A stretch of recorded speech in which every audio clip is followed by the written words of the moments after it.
You are not afraid of the dark. Prove it to yourself tonight. Turn off every light in your home and just stand there for 10 seconds. Nothing in the room has changed. The furniture is where it was. Nothing opened. Nothing moved. The only thing that vanished was the light. And yet your heart speeds up, your skin prickles, and some ancient part of you goes quietly, certain that you are not alone. So what are you actually afraid of? Because it isn't the dark. The dark is empty, harmless, silent. What you're afraid of is what your brain builds to fill it, the shape in the doorway, the thing behind you, the danger that isn't there. That reaction isn't childish, and it isn't irrational. It's one of the oldest survival systems you own. And to understand it, you have to understand what your eyes are actually doing right now.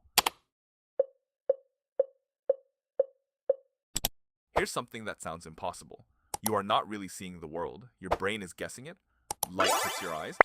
But the image you experience is built inside your skull, a prediction assembled from memory and expectation, then checked against what your eyes report. In good light, reality constantly corrects the guess. You see what's actually there because the world keeps updating your brain. Now kill the light, the corrections stop. Your eyes send almost nothing, but the machine that builds your reality doesn't switch off.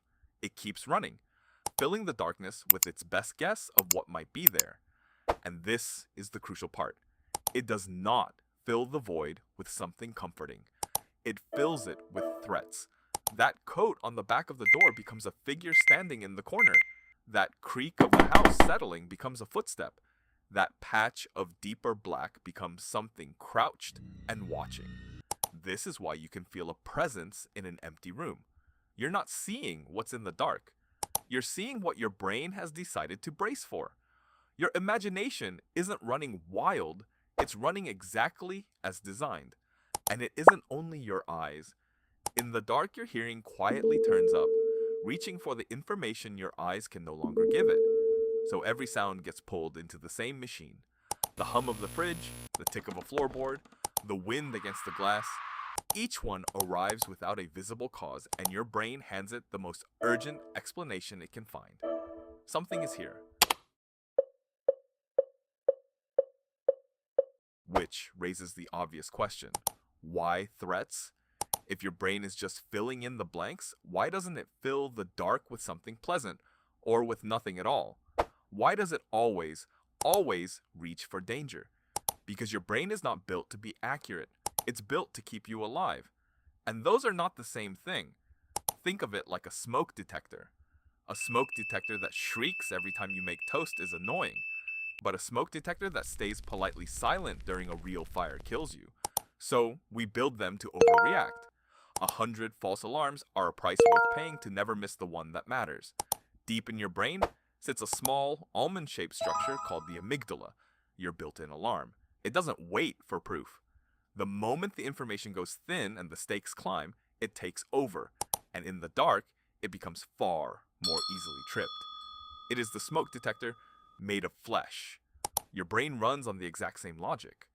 In the dark, it faces two possible mistakes. It can assume there's a threat when there's nothing, and waste a jolt of fear, a racing heart, a pointless sprint down the hallway, or it can assume there's nothing when there is and get eaten. One mistake costs you a few uncomfortable seconds. The other costs you everything. So evolution made its choice, and it wasn't close. A brain that cried danger 1,000 times for no reason would still outlive a brain that stayed calm and was right, up until the single night it wasn't. You are the descendant of the nervous ones, the jumpy ones, the ones who assumed the worst and lived to pass that instinct on. The fear in the dark isn't your brain glitching, it's your brain doing precisely the job it was selected for. But this still leaves one piece unexplained. Plenty of things in life are uncertain.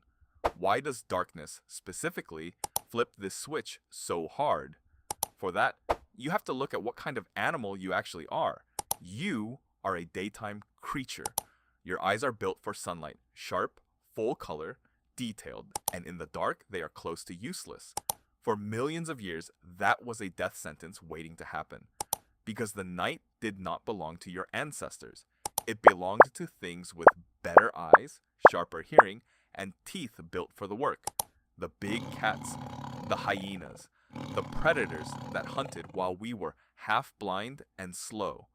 Darkness wasn't just uncomfortable for the humans who came before you. It was the single most dangerous condition they ever faced. And the most defenseless moment of their entire lives was the one you walk into every single night. Lying down, closing your eyes, and losing consciousness for hours in the dark, unable to see anything coming. So a fear switched on. The ones who felt it stayed near the fire, kept their backs to the wall, startled at every sound, and lived through the night. The ones who didn't feel it wandered into the black, slept out in the open, ignored the shadows, and quietly vanished from the story. Every human alive today is descended from the ancestors who were afraid. The dread you feel in a dark hallway is not weakness. It's a warning that has been handed down, unbroken, for 100,000 generations. You can see the proof in children. The fear of the dark shows up early, often around the ages of 3 or 4, long before a child has been taught that darkness is dangerous, long before they know a single fact about predators. It arrives on schedule, from the inside, like a program unlocking. Nobody teaches you to fear the dark. You are shipped with it. Psychologists call these prepared fears. The short list of dangers your brain is primed to learn almost instantly and to let go of only with great effort. Snakes, spiders, heights, deep water, and the dark that once hid all of them. You never had to be taught these the way you were taught to fear a hot stove. The wiring was already waiting. So put it together. The dark itself is nothing, empty and safe. But your brain fills that emptiness with a prediction, and it fills it with threats. It reaches for threats because a false alarm is cheap and a missed predator is fatal. And it aims all of this at darkness in particular, because darkness is the exact condition in which your ancestors died.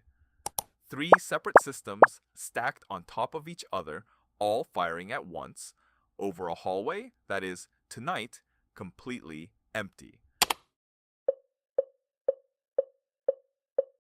So you were right, in a way, from the very beginning. You are not afraid of the dark. You're afraid of what the dark used to mean.